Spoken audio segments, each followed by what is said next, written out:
Hi, everyone. My name is Ashley Ayres, and this is my leadership philosophy and development plan.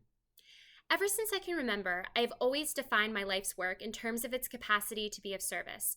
And as I grew older, I found that the service that I was most passionate about was towards educational equity in the arts. And it is this passion that has really driven my life's work as an urban music educator. And as a result, my personal leadership philosophy is rooted in the elements of servant leadership that I believe are vital for leaders working to provide access to the arts for typically underserved communities. Robert K. Greenleaf once said that the servant leader is servant first, and I believe that there are two main ways that a servant leader must serve in order to be an effective leader. Firstly, a leader must consider their leadership in service to a greater cause. In my own life, I have found that effective leaders are often those whose passions and values drive their life's work. And I have seen the power of a passionate cause translate into successful servant leadership in the urban classroom time and again. Secondly, I also believe that an effective leader must serve their followers by modeling the behaviors they wish to see. In my years teaching, I have had both effective and ineffective administrators. But the administrators who I felt were the most effective were the ones who were not afraid to show their followers what to do by first modeling it themselves. And this modeling also allows a deeper sense of trust and respect to naturally develop between the leader and follower. And this trust can then be used to empower followers. And as a result, not only will followers be able to grow as individuals, but they also will be empowered to share in the greater goal that the leader has communicated.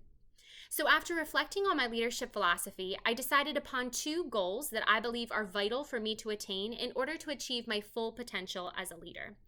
The first goal is to develop on-the-spot oral communication skills in order to build presence and confidence to effectively communicate my values and opinions.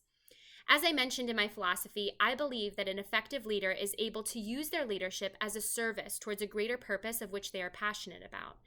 But a leader must be able to clearly articulate this passion in order to inspire their followers.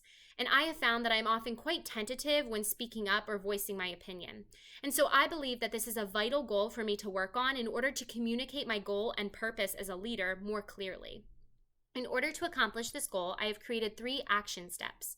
First, to practice speaking up by sharing my opinion or asking questions at least one time weekly in staff and department meetings from now until the end of the school year, which is in June.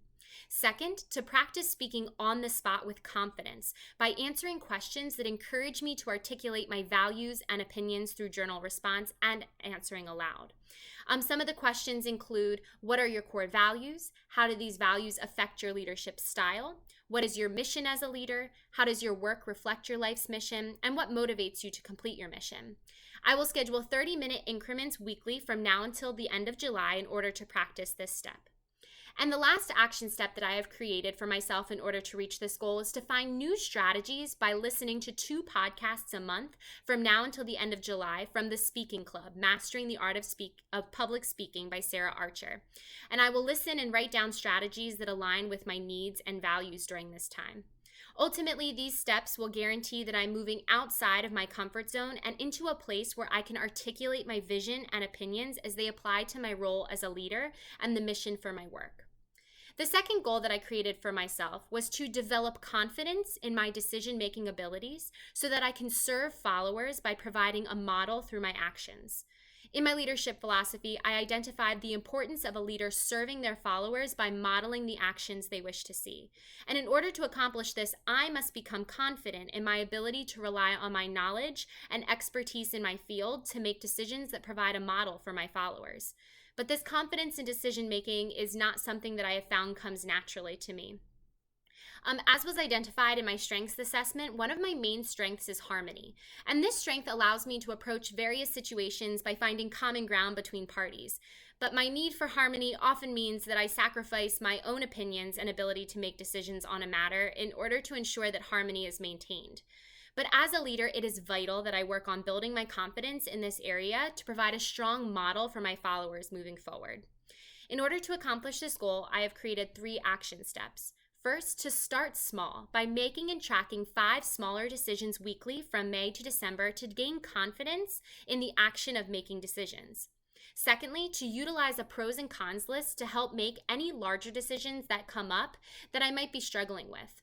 And I will complete monthly check-ins from now to December to reflect on how frequently I have used this process, as well as whether or not this process has helped me gain confidence in making larger decisions. And in December, I will reevaluate the success of this action and identify next steps based on these reflections. And my third action step is to reframe the question. So rather than asking someone, am I making the right choice for feedback on decisions, I want to ask, what do you think? And I will reflect weekly from now until December, specifically in regard to how often I use this question and whether or not it helped me develop trust in my decision-making capabilities. So these steps will hopefully guarantee that I begin to build not only self-awareness, but also self-trust in my decision-making abilities. And ultimately, I hope that these action steps will provide a necessary foundation to continue building confidence in my abilities as a leader. So thank you so much for listening to my personal leadership philosophy and development plan. I am looking forward to watching all of your videos as well. Thanks.